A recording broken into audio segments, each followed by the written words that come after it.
xuska 28 guuradii ka soo wareegtay go'aansitaanka Jamhuuriyadda Soomaaliland ee ku beegan 18 May ayaa guud ahaanba dalka Jamhuuriyadda Soomaaliland saaka si weyn looga xusay iyadoo gaar ahaan degmada Garadag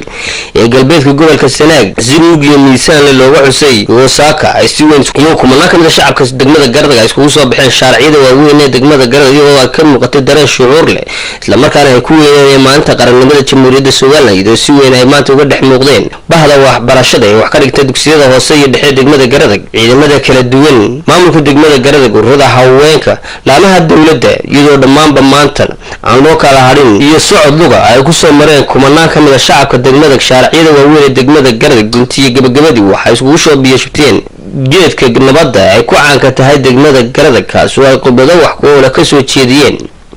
maamulka heer degmo ugaal waayeel iyo waxgarad haween abwaano dhammaan mas'uuliyiinta ka hadlay munaasabadaas ay muujiyeen dareenka ay dadweynaha ku dhaqan Jamhuuriyadda Soomaaliland ay ku leedahay maalinta qarannimada Jamhuuriyadda Soomaaliland ee 18 May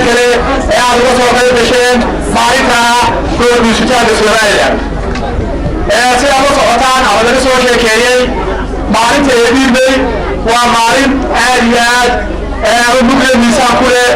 ummadda reer Soomaaliland marka hore markii la sameeyay eedilmay dhammaan waa ummadda reer Soomaaliland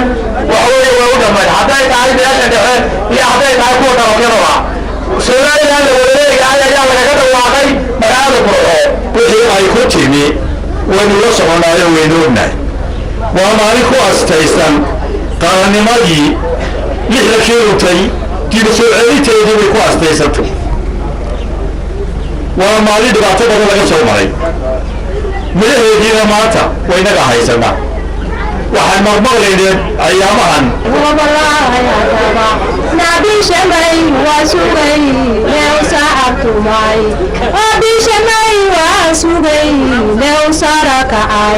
mudnaanta koobaad la malika iskale mudnaanta labaadna bisha meeya iskale mudnaanta saddexaadna madaxweyne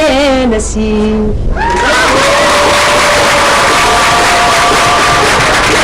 bisha may horumarkeena hogaamisa